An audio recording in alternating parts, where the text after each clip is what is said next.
Man, what's happening, man? You got Marshawn Beast Mode Lynch, Doug Hendrickson, and Gavin Newsom, and you're listening to Politickin. June on the beat. June on the beat.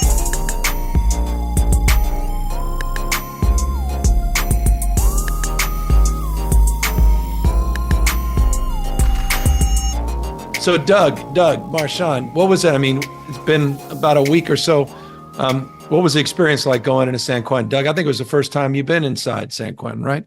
It was eye-opening, and it was enlightening because truthfully, when I went there, I expected to, a much different perspective than I thought. I mean, when I got there, seeing these inmates and prisoners who literally the programs that San Quentin had and their mindset that incarcerated.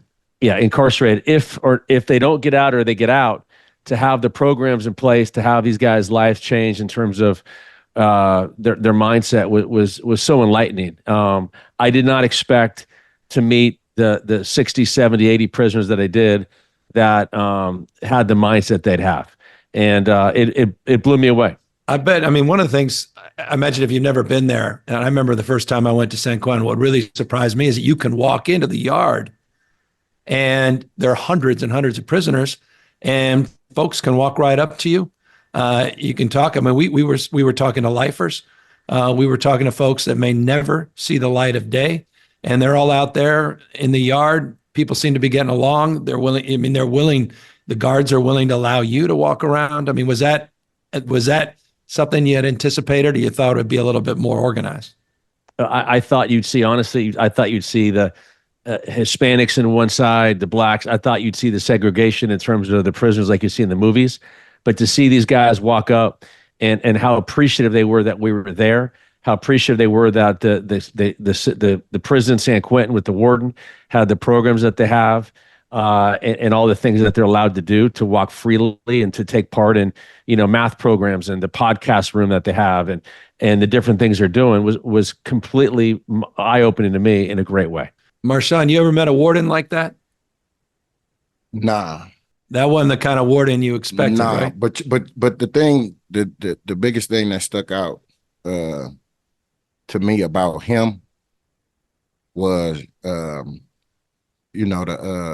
gentleman that we was talking to that was from Oakland, and he like, yeah, man, I know this. Like, man, we've been doing time together. Like, you feel me? I remember he used to come run up in my cell and hella shit. We bumping it out and this, that, and the third. And then to see, like, them two just sitting down, being able to, reminisce on what it was like, back in the days, considering, how far they have came for both of them and, their relationship, and being able to just see them have a conversation. It was more so like, that was more so like you running into one of your old school partners that you used to fight all the time when y'all was younger. And, like, boy, you remember I used to chase your ass down? Like, hell yeah, you remember I was hiding all that dope from you? Like, I had it, but you couldn't find my shit. Boy, I had my shit in a good but it was just like, for me to see that the warden had a mindset of like, damn, I really been doing time with you. And as much time as you've been doing, I've been doing it as well. So, when I look at that situation and, you look at it from an institutionalized situation, it's like these wardens, these COs, they going into prison and they doing this time too. Now, under the circumstances and the situation, like, yeah, you going in here to get a check to be able to, take care of your family and shit. But the way that he was just making it, in a situation where, like, we being integrative here, like, I go and talk to my guys like, hey, what can we do, in order to help, make this as comfortable as it is. And I'm not sure if y'all was around while we were having the conversation, but he was saying, he gave a scenario like, you get a 20-year-old and, have a run-in with the law. And then, from there, get arrested, go to the county. And then, from that officer that he come into contact with is not a good interaction. Then the DA, not a good interaction. Then you go into court and now you talking to the motherfucking judge and the judge talking down at you, not a good situation. And then you do your county time, you interacting with the guards in there, not a good situation. And then they come and they drop you off to the pen. And the motherfucker was like, I had to, tell my guards and shit, like, hey, when these individuals step off the bus, like, these are still humans, considering, they fucked up and they did what they did. But at the end of the day, you about to be here with this individual for a long time. So you go ahead and establish a relationship with this individual. So while you doing it, that take less off your plate to the point where you ain't got to look over your back. I know you hear so many times about, in prison, the guards getting bum rushed by inmates, this, that, and the third. But, his mindset was to, well, we gonna be here. And ain't nothing we could do about it. Regardless to whatever you done to get in here. But basically, motherfucker, we finna be roommates. We finna be living here. So we might as well find a common ground to where we could get an understanding to, for you, that I could feel safe, and for you can feel safe. And I'm like, you know what, man, when you think about that process, like, yeah, why would I get off this bus going into the pen thinking like, oh, it's cool? Like, nah, hell no, I'm pissed off. I'm mad as fuck. Along my journey has been fucked up, this, that, and the third. And not to, look at it from a position of where, whether you are incarcerated, like, you've done what you've done. And now it come time to, serve your time and do what you got to do. Like, you got to make the most of it. And then when I talk to individuals, my family that is in there, and I ask these individuals like, hey, man, how you doing? And when I talk to them and they coming from a standpoint of like, I'm in a good space, and it fucks me up in my head. I'm like, damn, bro, you not coming outside. You not finna come home. But for you to be, to have a mindset like, I'm one day at a time and I'm in a good space. I got a program, a regiment. I stick to that, and I got to serve my time. It's like, fuck. But then I can see where that situation would come from after having a conversation with a warden that maybe, operate the way that he do. And what's so special about this? Well, I love I think that distinction that you just made, and I loved hearing it as you did from the warden, saying we're both doing time together. This idea that they share that experience, and to have the warden top down, to have a lot of guards, not all of them. We're doing a lot of reforms, and not everybody's on board, but a lot of the guards are on board because they recognize that they want to create a safer environment. They want an environment where people are more respected, and they don't have, and to your point, if they turn their back, they're not worried about what's going on behind their back every single minute of every single day. But I think what was special about this warden is he has his own lived experience with his own family, and the fact that he had family members doing time and grew up in that environment, and with a deeper perspective of understanding. So we're lucky as hell to have this guy at San Quentin leading the way in this transformation of one of the most iconic prisons in the world, what we call the California model. And so what you guys saw in the yard is what we want to see a lot more of as we increase scale, 10x the programming there. We physically redesign that facility, just as we did with death row. And I'm curious for you guys. What I don't know if you've been on death row before. We call the East Block at San Quentin. What was that experience like to physically walk in to death row? Well, before I get to that, Gavin, just looking at the non-lifers and looking at the cells that those guys had that might get out in 10, 15, 5, 10, 15, 20 years, whatever. If to understand that when you put your hands to the side, you can touch the walls. When you put your hands above, you can touch the ceiling. And if you're 6'2", 6 foot, whatever it may be, and you have a cellmate, you can't turn around without going back to back to get around the cell. To be able to live in those conditions and think you might get out in 5, 10 years without the programs that San Quentin has, you have no hope.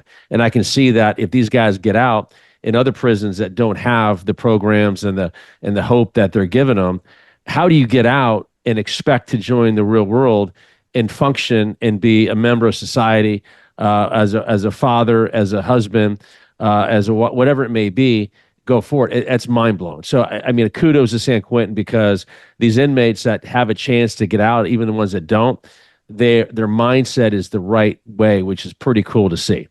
To walk through death row was eerie. It was my hair raising on my arms. It was really, really weird to see that part of it, to walk through. And I can see both sides. I can see as a parent, if your son or daughter gets killed and they're there, you could see, hey, you know what? I want him to stay there, or I want him to get killed. I don't know what I would do if this was my son or daughter. I don't know. I can't tell you unequivocally, but to walk through there, it was eerie and it was weird, and it was tough to see. No question about it. Yeah, Marshawn, what was it like for you? I mean, you walked in. I don't know how long you stuck around. I mean, what was that like? For me, man, that ain't. I mean, that ain't something that, you feel me. That ain't something I would say like I glorify. So No. I mean, I think I maybe stepped in maybe 3, 4, 5 steps, and then I got the fuck up out of there. But just the mentality of just, I mean, understanding that you got motherfuckers locked in that box, in that cage. That's some, I mean, that's some deep shit. Now I understand, you feel me? You do it's that situation, you do the crime, you do the time type shit. So for me, man, just like even just thinking about it is like, I don't even want to go and put myself in a position to where I even go get a visual or some shit like that. Cause I mean, at the end of the day, my motto is, you feel me though, I'm trying to last, not come in last. And just going, even just for me, just even going in there and getting a glimpse of it, like, nah, nigga, I don't want that. For real, for real. So I mean, I get it, man. I imagine it was like that too when we were at the gas chamber, and then we went separately to the death chamber where they do the injections. Yeah, hell yeah. Like, man, that's some shit, like, you know what I mean? Like I don't even want to see, like, even to the point where, we was talking about it, when motherfucker came out, like, that's some brutal shit. Like, you put a motherfucker in there to you know what I mean, that walk over there, knowing that this finna be your last walk, like, you know what I mean, just the mindset of how that shit go. But understanding, like damn, there's some real fucked up shit. And I know I was saying to you earlier, like, there's some barbaric shit. Like, who the fuck think of shit like this in order to just, you know what I mean, take motherfuckers' lives, and it's just like another Tuesday. Another Tuesday, could be Monday through Friday. I mean, dozens of people right now are eligible to be executed. They've exhausted all their appeals. And I think for me, I really wanted you guys to see that, particularly Doug. I think you came back with me and we're in the injection chamber. That place, since the last time we did an execution was 2006. They literally have not changed anything in that room. They just moved some of the chairs, but every single thing is the same, including the phone on the wall with a red light above it, with the governor. It says the governor.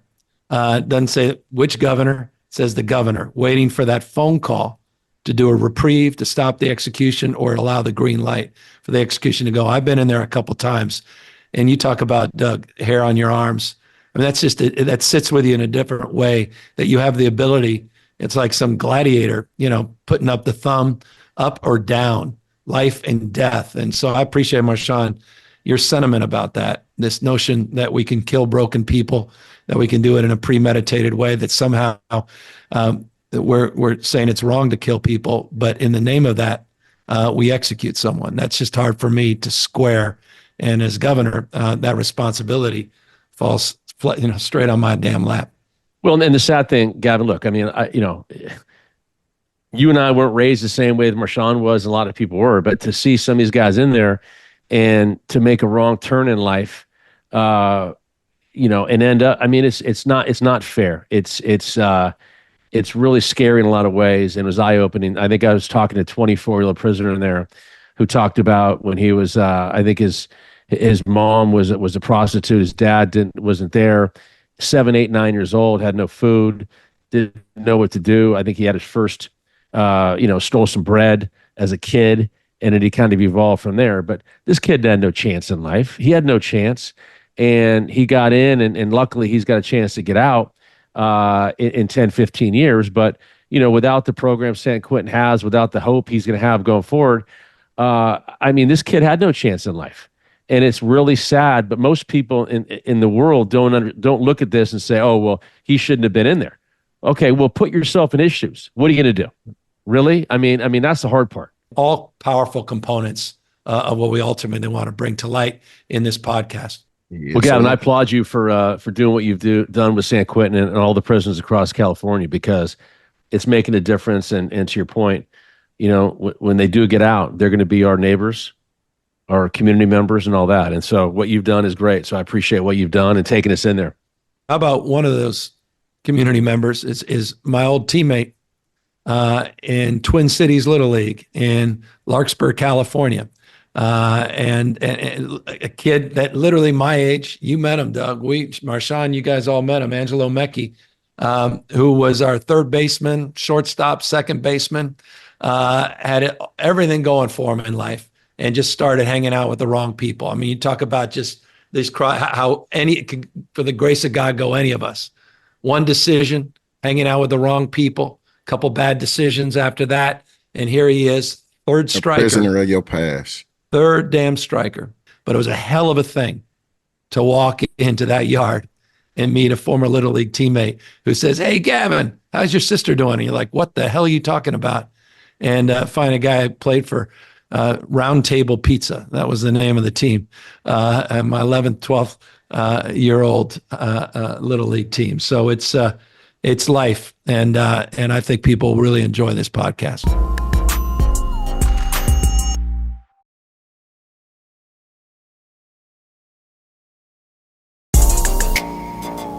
Warden, I've been in here. I've had the privilege of being here at San Quentin News on a number of occasions, and to see the evolution over the course of the last decade here, and the multimedia and all the incredible work that they continue to do. Tell us a little bit about this space, maybe a little bit of history, and tell us a little bit about your journey. You're the newly appointed, tag you're it, warden of San Quentin, the iconic San Quentin, built in 1852, the oldest state prison in the state of California. I would say I'm the luckiest person alive right now. And as far as my job, I'm leading the California model here at San Quentin State Prison. We're in our media room, which produces a podcast. It has a filming studio. It has a newspaper.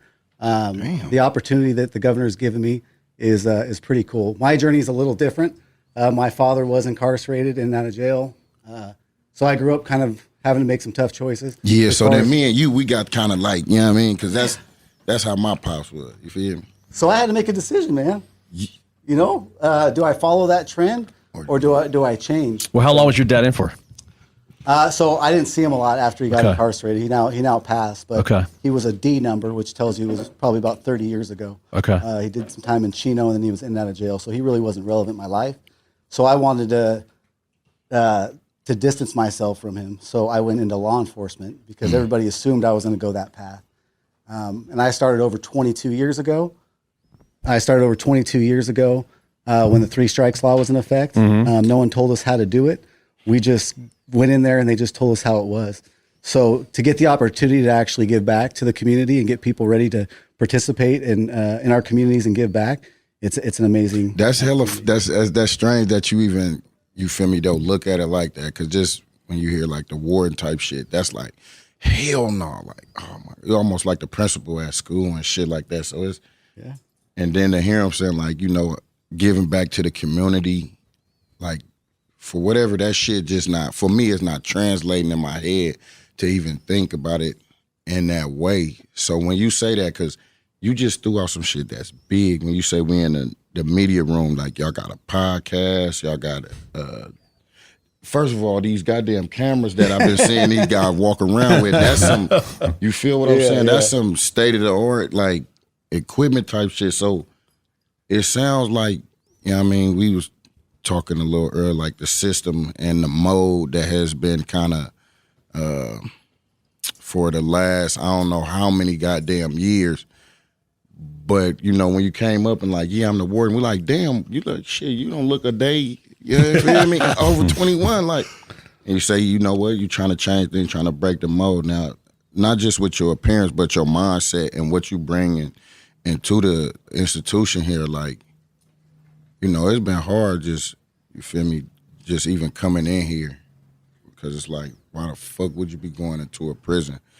But then it's like, you know what I mean, the history of my, you know, coming up here to visit my pops when I was hella younger, then, you feel me, all of my people that just been through this system, and, you know what I mean, we have a whole different outlook on what prison is. And I mean, when I looked up, did a little research, and it's like, it's a rehabilitation spot, but it's like, whenever somebody come home after doing their time, you feel me though, they seem to be in a worse off place than they was when they went in. And they went in probably on some, you know, I'm young, I'm dumb, I don't know. This just what I gotta do in order to feed my family, or I gotta protect myself, and or whatever, you know what I mean, it come down to it. But then when they get out, they in a way fucked up more mindset, you know what I mean, the world has passed them, and I understand it's the you know what I mean, the punishment, what is it, the fucking Sentence? No, throw me the oop. We just was talking to my boy about consequences. Yeah. Like, yeah, you got, I mean, you know, you take care of your consequences. That's what we're trying to change, exactly what you're saying. The opposition would say this is a public safety, but it's absolutely public safety, because we're making citizens here, right? People that we put back in our community are going to have trades, degrees to give back to our community. So it is public safety, and that's what some people are struggling to realize. And I think one of the things, just a good reminder to everybody, 95% of folks in our system end up back home. And you want them broken, more pissed off, or do you want them to be more resourceful, more fully, and you want them to be your neighbors? You got to think in those terms. Who was I talking to recently? I was talking to an old Mexican mafia guy, and he says this guy was running the yard, and he had a date. He goes, "Hey man, I got a date. Can I stop politicking?" And that leadership in the Mexican mafia basically allowed that and said, "Yeah, you've always done your work for us. Don't mess with them." Now, with the gangs, there's power, so now you're not going to always get that type of green light or okay. That's the thing. So yeah, there's prison politics that we could write a book about. So you know what that sound like to me? Because I asked this motherfucker, "Hey, why you don't run for president?" And then it was an order, just like what you just demonstrated right now. It's an order of how, you feel me, how they rock. And I'm like, oh shit. So when you politicking, you really dealing with some real politics. And I'm like, shit, go run for president, like, for we could stop the podcast.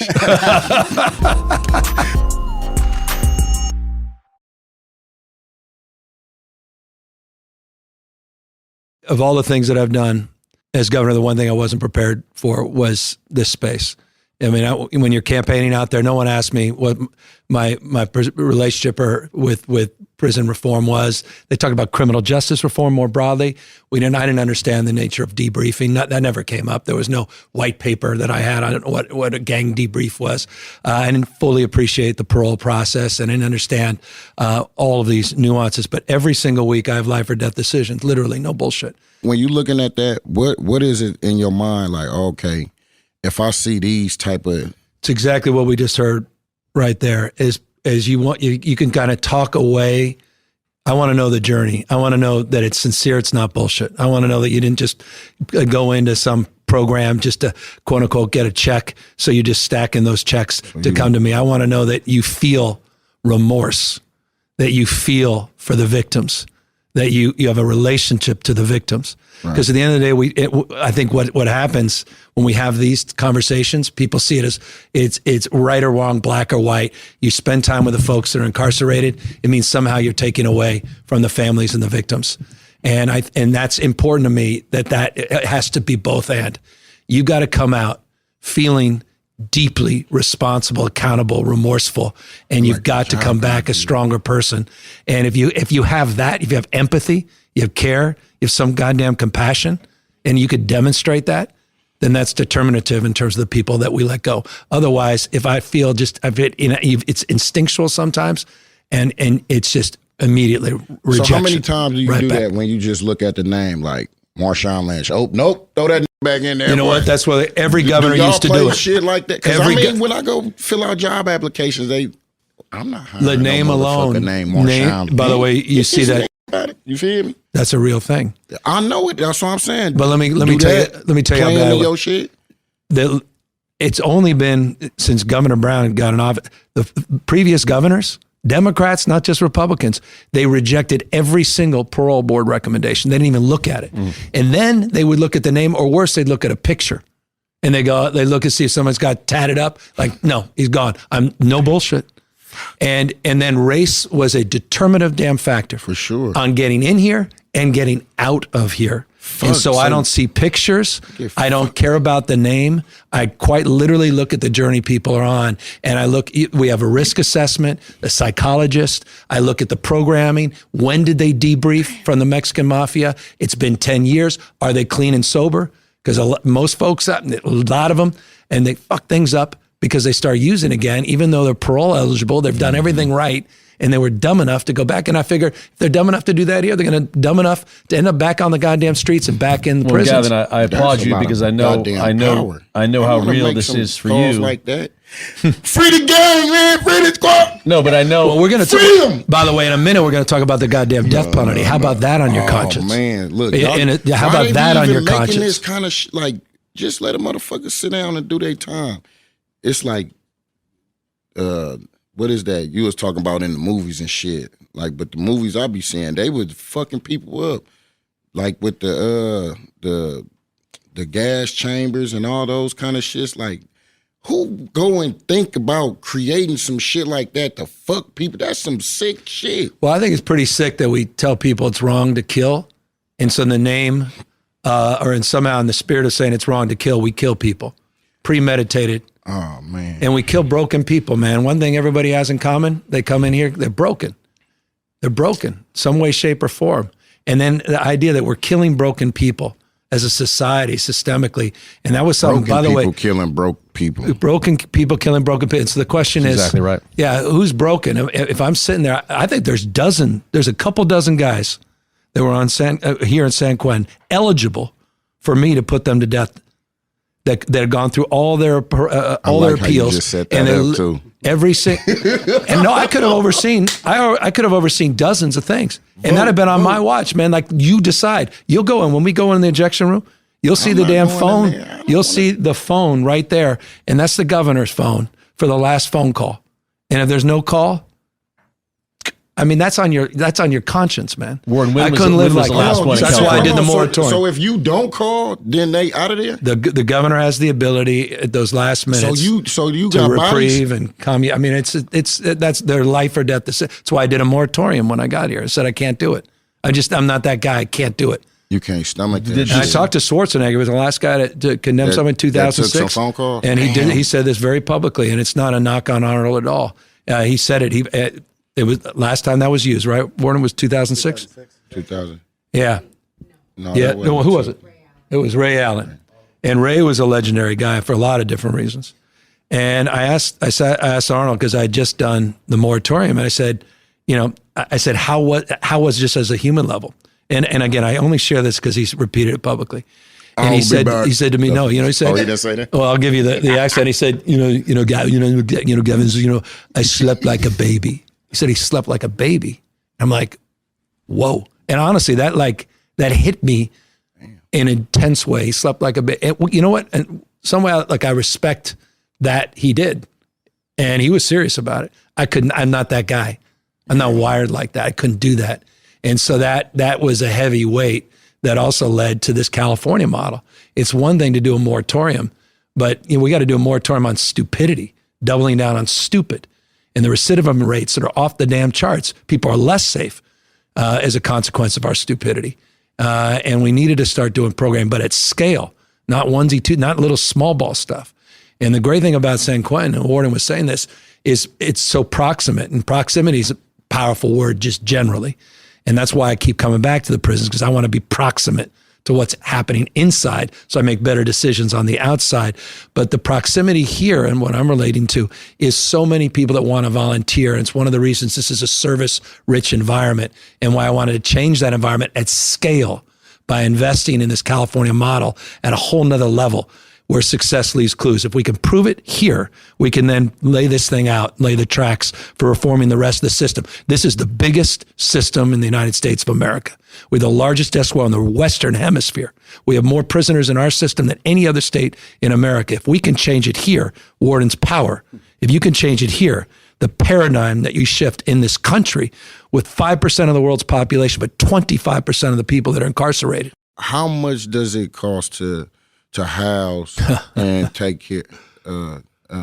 What's the latest number? We were at 106,000 2 years ago. What are we up to this year? I think it's about 120. Yeah, per prison. $120,000. Damn! Now I know why A California got the motherfucking 5th largest economy in But you know what? the world. Now, Craig, you want to have they getting guala, man. Put me in the mix. You're I'm trying to get going to be our budget director. Man. God And you want to know why? You want to know why? But this, What? you were talking out in the yard, Marshawn. Now you want to have a real conversation? You want to know why? You want to know what the contracts are to make phone calls here? You want to know what the racket is there? Bruh. You want to know what the procurement racket is in the prison industries and how people are making a fortune off incarcerating people? You want to know what's going on with private prisons in this country that are incentivizing more folks being locked up for a longer period of time and making a fortune? And the lobbyists that are being hired and the lives that are being destroyed so people can make money. That's goddamn right. That is a huge part of this whole thing, a huge part of it. Don't think for a second you're wrong about that. Everything you said were in the yard was spot on. People are selling you fear and anxiety, and that's what this is about. It's fear and anxiety. It's fear-based, and it's fueled by anger, and it's understandable because people want to be safe, and and I get that. And victims need to be respected, and we need to connect them. I think we need to connect to that much more. But this has become a racket. And breaking up this racket is hard, and the opposition is real, and it's not about politics. So I'm about Democrats, to say, you better Republicans. be careful, bro, because when you get to talking like that, stern and all that type Sorry, of shit man. like Yeah. there, my I boy. get intense about them it. motherfuckers, they be creeping and shit, man. Hey, look. Well, you just I just rode over here with you. Like I said, I like living. I like waking up, brushing my teeth after long nights of getting some Oskies, tearing shit down. But the truth is, I like living. And you know what? You a hot boy. You was talking about the gangs and shit. I tell him they got the red and the blue, the red and the red and the blue with the politics shit. So he familiar with gang culture.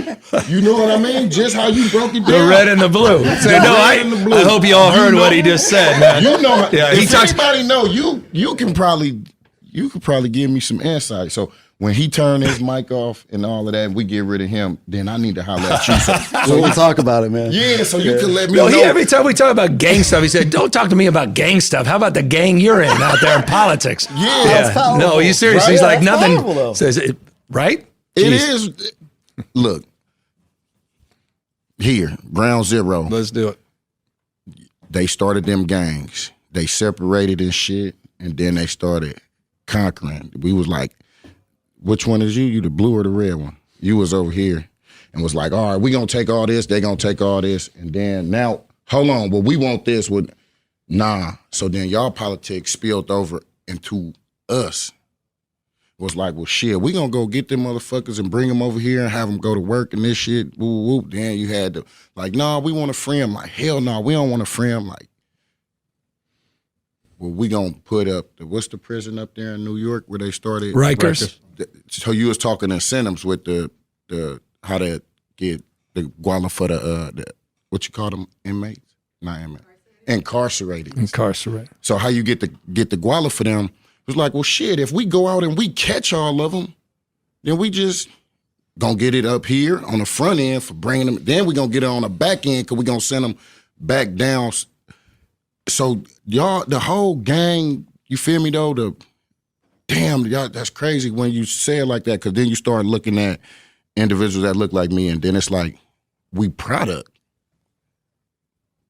Fuck. We're these sick motherfuckers that be thinking like this, to be doing that type of shit.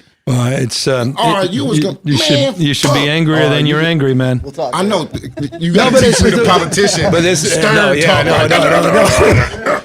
No, man. I need to get one of them, bro. But I'm gonna go Marshawn, crazy with it. now you're getting into deeper conversations about it. I mean, it's there's nothing more true about the system than it is better to be rich and guilty than poor and innocent. It's a damn fact. Rich and guilty, you're better off than poor and innocent. And that's a fucked up system.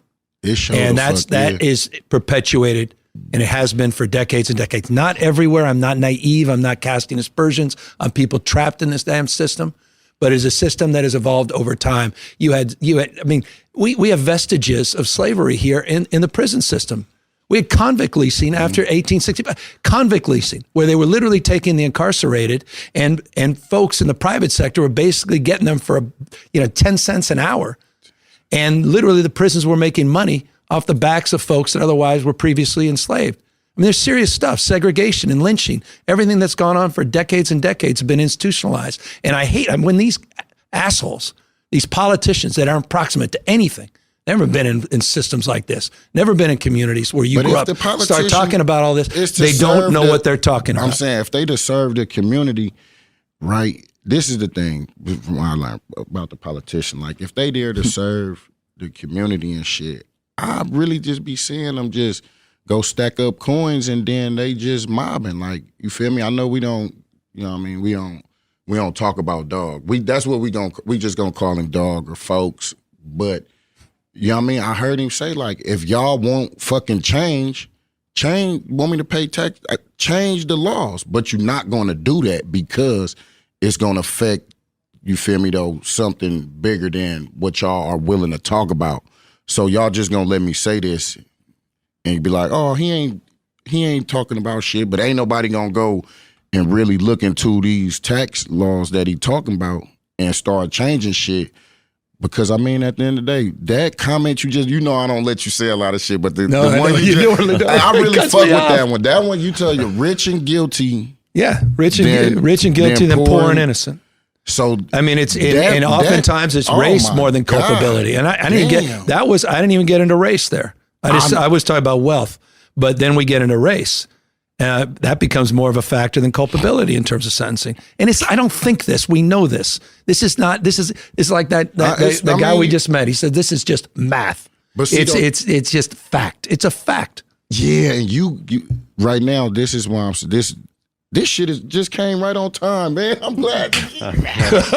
Yeah, because the thing is, like I was telling you, like that was an opportunity, and it didn't come from me. It came from somebody who been in here for 27 years, and he gave you the same ism that I gave you when we was hollering. So you see that from 27 years ago when he was outside, it's the same shit probably where he looking at it like it's turned up a little more. And what he was talking about, the fact of I got a little bit of that, was if I was outside, I could run down to the rec center where I didn't need no sign up or nothing. I was a kid. Hey, come in here, these the kid play, whoop, whoop, and you do something wrong, you get your ass whooped there, and then I'm finna call your house or take you home to your mama, and then you're gonna get another ass whooping there. That sense of community is lost now. That is no longer there. I hear you. That's a problem. But it just sounds like to the point when I think about it in y'all community, you feel me? Y'all don't worry about no type of shit like that because everything else. No, we don't. I mean, to be honest with you, we've been blessed, and it's not right. I'm not saying fair. like it's a good or a bad thing. I'm just saying as far as our like problems. Right. This is a huge issue. Going home, not knowing if tonight I'm going to eat.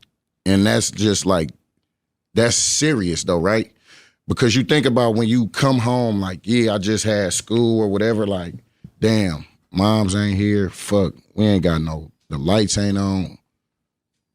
Damn, I just hope and just pray that it's gonna be at least a peanut butter sandwich or a syrup sandwich or, you feel me though, I hope it's some Spam in that, like, and you come home to 19.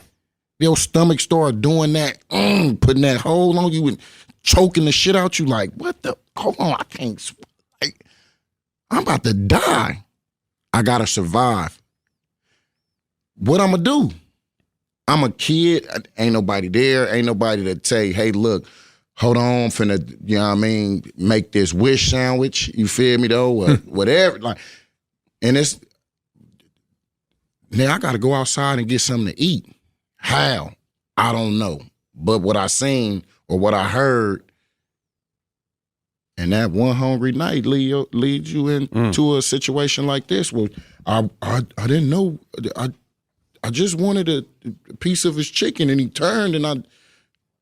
By the way, it's such a powerful thing to say, and most people in the world never think about that. They think, why this guy do this? What happened here? They have no idea what you just said and how real that is. When you come across that board, right, and you looking at that paperwork, the paperwork ain't gonna say that. No, it doesn't say that. It's not gonna say that this is why this kid was here and did what he. It's not gonna say that. And then you looking at that paper.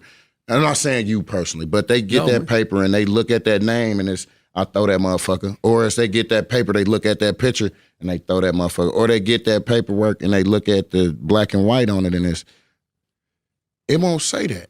It doesn't say that. But how do we get to explain that? And then from the shit that really do be going on to, it's a fucked up situation. Well, I mean, you're right. I mean, I the file I get is everything that happens after that. Right. And I guess that's the lesson. You know, it's not what happens, it's what you do with what happens that determine your fate and future. And it's everything that happened. It's the folks that will survive and thrive on the outside are folks that understand that. I can't make up for the past. I'm not the worst thing I ever did. Just because, you know, I stole something doesn't mean I'm a thief. Doesn't mean I am a thief.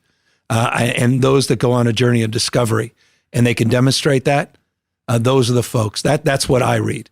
And that's the journey that I want to support. And then the work beyond this conversation is the work about how do I see the different future? How do I address these things from the beginning? And I don't want to even bore you with the bullshit politicking or politics of prenatal goddamn care or 0 to 3 or early Head Start or child care or high quality tutoring and mentorship and addressing learning disabilities and all the bullshit that is real, where we got to begin at the beginning to address these cycles of violence, ignorance, and disease. But both of those things have to happen. But the thing we're trying to control for here is what we are responsible for while people are here. And this California model, man, is taking the best ideas from around the rest of the world and across this country and bringing them to bear. And one of the coolest and most amazing things for me that's revelatory, and I hope you appreciate this, Doug and Marshawn, is we're actually in, quite literally, one of the great rehabilitation programs in American history. What San Quentin News has represented to inmates here for years and years and years, and the opportunity. I remember we were here just a few months ago, and there was a kid who said ever since he got into the system, his dream was to get into this room. He said, and I swear to God, true story, we were sitting, he was right behind me, and he's sitting there, he said, you know what, I finally got here. I said, that's amazing. He goes, no, you know what was amazing? Is when I had my byline on San Quentin News. And I said, that's amazing. He goes, no, you know what was really amazing? He says, when I called my mom, and she got a copy of it. And she said the words I never heard her say in my life. True story. I'm proud of you. And he said that it knocked me on right there. Wow. I'm proud of you. Do you know what's crazy is, like I'm saying, I've been up here to visit my pops and shit, right? But as I started to like think about it, memories and shit, like that shit that, you know, I don't want to hold in here. Like I thought about it, I said, damn, you know what? I've never heard my pops tell my mother, I love you. And then I can't even remember if he ever even told me some shit like that. You feel me? So it'd be the little wins, like, you feel me? When you get them, like, you got to stack them motherfuckers up. So is he here? No, he's not. No. He's okay. I'm going to say, shit, I want to give that man a, what's happening, my boy? Right. You feel me? But you're like, that be a part of the healing process. Yeah. That's where it started. Like, ooh, shit, I felt something. Like, what the fuck just happened? That didn't feel right, but it felt good. ugh, what the fuck is that? Like, get that shit off me type. Hold on, but I liked it though, a little bit. Let me try to figure out what's going on. So then those kind of programs, right? Yeah. I mean, that hit me in a different way because all of a sudden, I mean, that guy's on the path And how old was he? to recovery. He's a kid, bro. He was 19, 20? Man, he's a kid. If he was 22, 3, I mean, Wow. the kid. And he's going to be here probably a couple decades. Or he may be here the rest of his goddamn life, may die here if he doesn't get his shit together. But he's on a different pathway. And there's power in those words, man. Power in the words than what his mom never said to him. Mm-hmm. And here he is sharing it openly to a bunch of folks, man. So it goes to what you just said about your pops, your mom, those things. Those are powerful, powerful words. Yeah, shit. All right. That's how you going? We're going to death row, Brony. Let's go. I ain't going Go no from damn that to death row.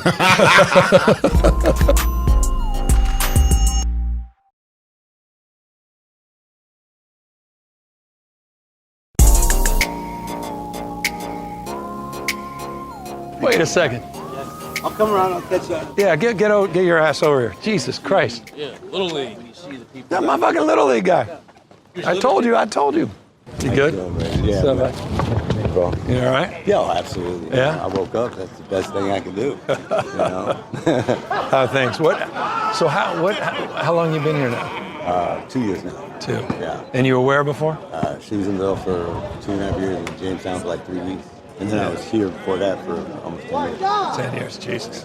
So how much more time? I go back and board in 2 years.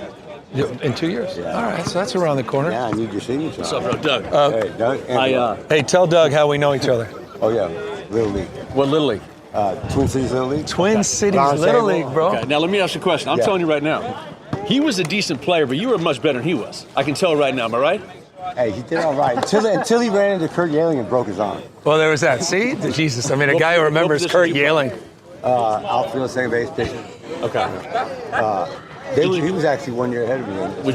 Could you have a chance to keep going and playing? In high school and college, yes. Yeah, okay. But choices I made. Right. just But killed all that. When did you start making the crazy choices? When I quit playing baseball. Really? Yeah. So the Because baseball I went from hanging out with guys like you and others to hanging out with guys like, hey, what do you want to do? Let's go get high. So, And it was just literally. And what are you in here for? burglary, 3 strikes. Okay. Yeah. So you're not getting out. You're right now. No, he's I got- he's coming I up got for 28 in right now. You got 28. And Jesus. I got a 5 year now just for prison behavior. Let me ask a question. It's always the crew you had back in the day, the family. Are they involving you now? Do you see them, or is this your family not so here now, much. or what's your Yeah, family? Mainly here. My friends are here. I've been in throughout life and all the struggles in here. But no, because when I first fell, there wasn't a lot of communication. The lines were so expensive at the time, and then everyone has their own life. They're in their mid-20s. They're trying to start a family, their careers. And they're still trying to have fun. He knows Hillary. You know Hillary? Okay. Okay. Crazy. That's a small Crazy. world, man. Yeah. So it's just, And- it was the drugs that sort of led the pathway of all the bullshit. Absolutely. It was everything. Yeah. Once I quit playing ball, that's to tell these guys because now I'm coaching on the team. Oh, you're coaching I'm now? assistant with them. Does it And- mentally? Is it sitting there? You're looking. You played right there. Double-edged sword. I mean, is it like you're like, oh my God, I played literally right there, and now I'm right here. Yes. Everywhere I look, I have a memory. Yeah, And that's crazy. a good thing, but at the same time, it's Yeah. sort of it's the misery of knowing that I'm just so good. I went to school 5 minutes from here. My house is 10 minutes from here.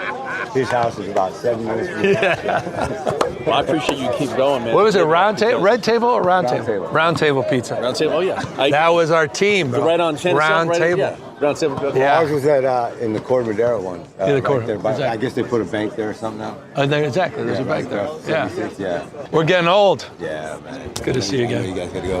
All right, man. Take care, man. Take care. Hey, good to meet you. Enjoy. Look, I mean, the only way this thing works is if you guys make it work, man. Absolutely. And the whole idea is I mean, honestly, I'm not exaggerating. If we can make what's about to be unveiled on the other side of that wall and just 10xing the programming, and if we can see the results of that, then we're going to spread it in every damn prison. And it's a big goddamn deal. Do you think it's going to be picked up by other states? That's the whole idea. Because everything California does, man, we punch above our weight. So I'm talking. Thank you, Gavin Newsom. Hey, Gavin, sir. Appreciate it. Yes, sir. You gonna run for president? I ain't gonna happen, but I appreciate you, man. When you do, I'm president. I appreciate it, man. Thank you for giving us hope. My name is Jesse Milo, and thanks for everything you do for us. Appreciate it, man. Thank you.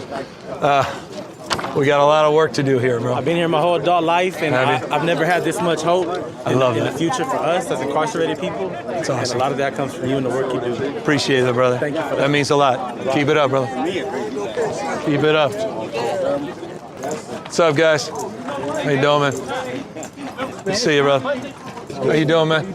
I'm good, brother. How you doing? I'm blessed. You're blessed? I love that. I like that. That's a good attitude. Take care, man. Warden, how many people were here at one time when this thing was 20 years ago in death row? So we had close to 700, I believe. 700 people on death row? When I got here, we had a little over 500 On death row? on death row. Wow. And they've all been moved out since. Was that the biggest of any state? I would say yes. I don't know those data numbers for sure, but I would say yes. Because as much as we have death row, And how many people on a year basis were put to death? the appeals process is very wrong, so it wouldn't be yearly. It would actually be sometimes 5 years. 5 years, got it. So, Doug, over the course of just the last couple months, not even just a couple months, over the course of the last couple of years, they've been decommissioning death row and doing a risk assessment for everybody side who comes off. But this thing, when we started, was completely filled up. Wow. And, these are, you could see just single cells. Anytime someone came out of the cell, you could see the cages that they came in, just right over here. We'll go to the yard and you can tell me how great that is in a minute. Yeah. You can appreciate the yard differently. Wow. Scott Peterson was here. We actually have another area called North Segregation, which was actually, ironically enough, an honor death row unit. They were programmers, so they would it's another building on top, and their yard was on top of that building. And they were considered honored. Meaning, like, they were They didn't have any disciplinary issues. Oh, got it. Can work your way up there. Yeah. Wow. I think the most, no bullshit, the first time I came here, the most alarming thing was not what is it behind you. It was just seeing people in these things. Wow. And going, what the hell is this? It's like these, by the way, these are all going, right? They're all going. Yeah. So the outside IUIs are going Those are next got month. too. We'll show these guys. You have your cell, you guys want to go past each other, you go back to back. You're saying there were 2 people in these? Yeah. So it's one person up top, one person on bottom. So when you share this cell with somebody else, whenever I need to go to the back of the cell, we go back to back. So Gavin would put his chest up against the rack, I put my chest up against the wall, and we not back to back. Go back to you go that way, and I go that way, you know what I mean? Yeah, back to back. So is this the size of the cells in the other part of the prison too? Yeah. This is the same size? Yep. Only that in other buildings doesn't have that bar right there against the wall. Wow. Yeah. But these were all single cells, right? Death row. Yes, they were all single cells. Not even buildings, some of them have one rack. It's funny when we... And people were here until what year? Until a few months ago. Weeks ago, brother. They were just here. Yeah, literally. And some of them went to another institution together and ended up selling up together. Okay, but I want to show them something. Yeah. Here's we're seeing Doug go to the chapel right here. There's the chapel. Wow. Chapel right there. But I thought just look at This was just for death row? Yeah. Chapel? Yeah. But just looking up the barbed wire and everything. Wow. Yeah. And the chapel would be right there. Yeah, behind They'd be right here. Wow. And this would be twice a day? the services. Once a week? Yeah, once a week. Once a week, that's it. Once a week. Yeah. Wow. And then you probably had your most talkative inmate was literally right there in the corner. Yeah. Right? Yeah. Again, you walk these cells when they're in there. Yeah. Wow. This is crazy. Yeah. No, it's the first time I came here, the most surreal thing, honestly, the most surreal thing is how many people recognize me, like almost without exception. And then when they heard your name and then just to hear your voices up top, you forget, just, being a mayor, being out there in public. I mean, that's just, it was, to me, it was a sort of eerie experience. And did the attorneys come in and meet with these guys here, or is there another area where the attorneys come in and? They would go to our visiting area. Good visiting area. Yeah. But Doug, so this all, at least for the interim, they're going to take these out and then they're cleaning. I mean, it feels a lot cleaner. Yeah. Clean up and then they'll start decompressing the general population, getting rid of some double bunks, bringing people in here. Oh, so you put prisoners back in? Yeah. We're gonna redo it though. If we want to change the image, we don't want to associate it with what it was. But the single cell is very important to a lot of these individuals, because like we were talking about, there's some scenarios where you really can't choose who you house with. But these are the same size as the main block. Yes. Right? Yeah. Two people in these. This is all. They're all the same units. Correct. There's no two-bedroom suites. No. Two-bedroom suites. I mean, there's some things we can do. I think you saw the larger ones down there. We want to make kitchenettes and areas where they can go get, microwave their food and do different things to normalize the time. We walk through there, so we can just quickly show them the yard. Single cell walk a little bit? Yeah. They've evolved a long time. They're currently called individual exercise yards, is the proper term. But as you can see, it's pretty much just a... So for the condemned inmates, they'd come here for their quote-unquote exercise. But we're getting rid of, Marshawn, all this is gone, and so we're going to have this for program for yard for whatever else. They're getting moved. September is our date. Yeah. But you're going to see similar like the lower yard. Bro, you act like you on, what's that, home renovation thing? Renovation, Yeah. like, oh yeah, and this right here, this used to be my single cell incarcerated area, but I'm gonna tear it down I'm gonna put something right here with a gazebo and shit. Yeah. Like, what you talking about? Man, you need to kick his ass up out of here. You just walking around this motherfucker like a grown man at Disney World or something. Not Disney World, brother. For years we've been talking about this. It's finally fucking happening. It's a big deal. So do you understand what it do to me? Like, I'm not I watch shit, I see shit, and then it fucked with me in the soul. I get it. I hear you, man. You know what I mean? Like, I don't want to keep getting it. reminded of that shit. Like, I get it. But But look, I get it. if we go in there, me and you in the gloves, then I'll go in there. With the gloves? What's that? What? The two of us? Throw me in there with you for like 45 seconds. The two of us? Just me and you. Lock it up. You can lock the door, all right? Lock the door. I'm gonna give you the last timer. sound I'll hear is that clink. The clink, clink, and then just blackout. Then I'm on the damn ground, and I wake up in Marin General Hospital. I like it. No, we're gonna take you to Highland. Okay, Highland. Okay. We'll get to hospital reform later. Jesus Christ. Fuck. Well done, man. Well done. No, he's back down here, right? Yeah, but you don't have to go. You want to see the gas chamber and stuff? Hell no. I really don't want to see that sick ass. Who the fuck be Just from the thinking of outside. shit like because that? it's important to understand It's not. the barbaric nature of the past, so we don't repeat it, bro. That. They want to light that motherfucker up right now. And it'll be just my day that I'm here, and now they want to make sure the shit works. It's on the outside. It's literally outside. Why would y'all do that? Dude, you fucked up, dude. Nah, fuck you, dude. History ain't my history, dude. Fucked up shit. Who be making fucking, how your mind even think? I just wonder if I just put somebody in this little place and just put all this gas in it, I wonder what the hell happened to them. Why would you want to do that? That's fucked up. This is the old gas chamber. Back when we did this.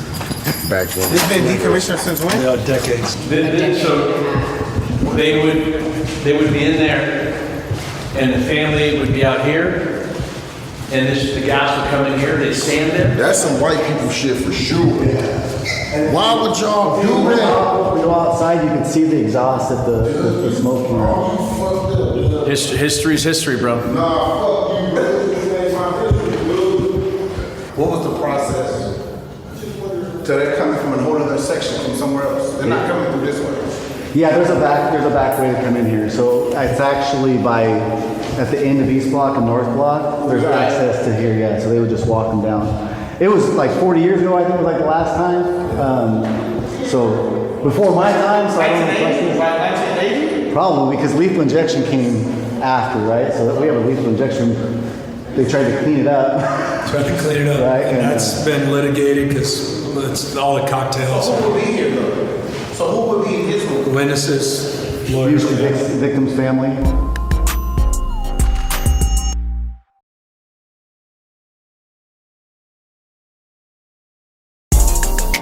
Well, I got to be honest, Gavin. I mean, this right here was the weirdest part of the day, man. Walking out of the gas chamber in 1980 when I was 16, 17 years old.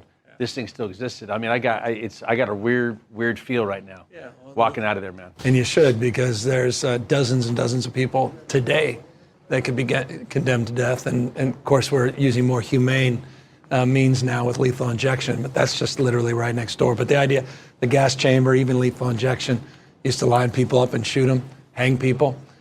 So, there's a... It don't sound a little bit strange to y'all that when y'all be talking about this, it's like the people y'all talk about, they look like me. Disproportionate number. Like, man, that shit is fucked up. Like, that's right. Bro, y'all. No, that's real. Why do you think I did a moratorium? Because it's fucked moratorium. Up. Meaning I stopped it. That we would have been doing. You'd have been reading about, there have been protests right outside these gates. We would quite literally put the ability to put a couple dozen or a dozen people to death. And when people don't even know, before this, we saw death row, which was death row. And for them to be in these cells that you couldn't even move and then go into cages. I mean, just to get to the yard. It's unbelievable in terms of how they're living. So I applaud you for getting rid of this. Well, it's the largest one, and it's not just in America, in the entire Western Hemisphere. We're one of the few countries on planet Earth, one of the few that still executes people. I mean, Yemen, Iran, China, countries, the Western democracies have ended the death penalty years ago. You know what I just thought about right now? Damn, standing next to you talking like this and you say certain shit, it's way bigger than just having a conversation. A motherfucker gonna take it and blow that shit way out of proportion. We probably should get to the point where we don't have none of that shit. Like, I think the rehabilitation thing, we probably need to take that shit a little bit further. Yeah. We're helping the incarcerated. I just learned that. You don't call them inmates, you call them incarcerated. Incarcerated. But to help, you feel me? Because God damn, you think about, you've been saying this a lot and I caught on to it, the humane. That's it. We probably need to get more of that type of shit. Well, to hear your story, you didn't have food in the house. Gavin and I didn't grow up that way. So you did, and to think the choices you can make to end up in here, life isn't fair. And the imbalances are this is a perfect example of but the what's thing unjust. You get that it's not fair, right? But the thing is, somebody implemented a system for it to be that particular way. Yep. It's just that I get the short end of the stick when it comes to that shit. Yeah. There's an old phrase, society becomes how we behave. This has happened on our watch. This has happened on our watch. This is not someone else's problem. This is the world we have created. Mm-hmm. And so we all have some responsibility and some accountability. Yep, so when you go run for president, but I was gonna say you got to bring me with you for I can give you from the you feel me level. You know what I'm talking about? Because we don't have your level, but then you gonna need the you feel me level. It's a you feel me level. Yeah, me and the warden, we kind of talk on that. You feel me on the you feel me level. No, that's what a president and vice president should be about. You gotta have the you feel me. You gotta have the people that speak to the you feel me's though. But he spoke to the you feel me's. That's how come. I do want to say this one. Like you were saying. You feel me. What I want to say, Gavin, real quick is this. I want to appreciate you because you are the new wave of this. And you're not the wave that you see and you hear about and whatnot where, you're the guy in Shawshank Redemption. You're these different. you're doing it the new way because that's what it's all about. So I appreciate this today. It was real and enlightening and scary and all Just the emotions fact, in the world. So I appreciate what you're doing because and when you these walk the inmates, yard and shit, they wasn't like, oh, here this asshole and shit. They was, it was for sure was different. they know you had means a your lot. back, which is really cool to see, man. Because I was not expecting that. I was not expecting that. But yeah. Doug, you know who he has back? I mean, the people that these folks have hurt as well. I mean, this is not about being soft on crime. This is not about absolving any responsibility. Quite the contrary. People make a mistake. They have to not only live with that, they have to pay the price for the mistake they made. But again, the reality is tens of thousands of people are released every single year back into your neighborhood. Do you want them to come back angry, with a chip on their shoulder, less productive and constructive, more likely to commit a crime again, or take the time to humanize and address the underlying reasons why they're so broken in the first place? And that's the approach the warden's taken, and that's what this California model's about. The 20, 30 people I met today are more compassionate, have a deeper heart than a lot of people I see every day, walking the streets, going to stores, at the D. I mean, it's real. These guys, they got it, and what you're doing, Ward, worked, and it's working. And what's so, I think, and you've lived it in all the work you've done, but I keep experiencing every time I come back, the folks have said, till X number of years ago, I had no hope, and so I acted accordingly. I didn't give a damn about myself. I didn't give a damn about my cellmate. I didn't give a damn about the warden or the guards. And all of a sudden, you guys started giving us hope that if we program, if we do the right thing, if we're more empathetic, if we address the issues of the violence we did outside these gates, then maybe we have a chance to get the hell out of here. And that mindset is pretty powerful. And I hope it's paying dividends for all the extraordinary staff that you have and the hard work these guards do every single day. And I've made this point about the California, we don't want to do this to the guards, we want to do it with the guards, but nor do we want to do it to the inmates. We want to get they're incarcerated. We want to get their counsel and advice, and you've created these advisory committees that are inclusive, not only people on the inside, but on the outside that have real experience, lived experience here at San Quentin. Yeah, I think that hope is safety for all of us. We walk in here and you feel the vibe. The vibe's kind of different, right? Unbelievable. Any given day you can walk in here, hear a band playing, see a softball game going down. You know, we walked and talked and shook hands with a bunch of people that live and work here, right? And it wasn't this depressing feeling, right? So we're trying to make the best with what we got. But we got a lot more to do as well. Right. Well, I appreciate it, man. Thank very you. much. Appreciate you guys Really very much. Appreciate it. Thank you, sir. Always a Thank pleasure. you. Thank you. Appreciate it. Marshawn. Yes, sir, big dog. I'm still trying to figure out how y'all got Skittles in here.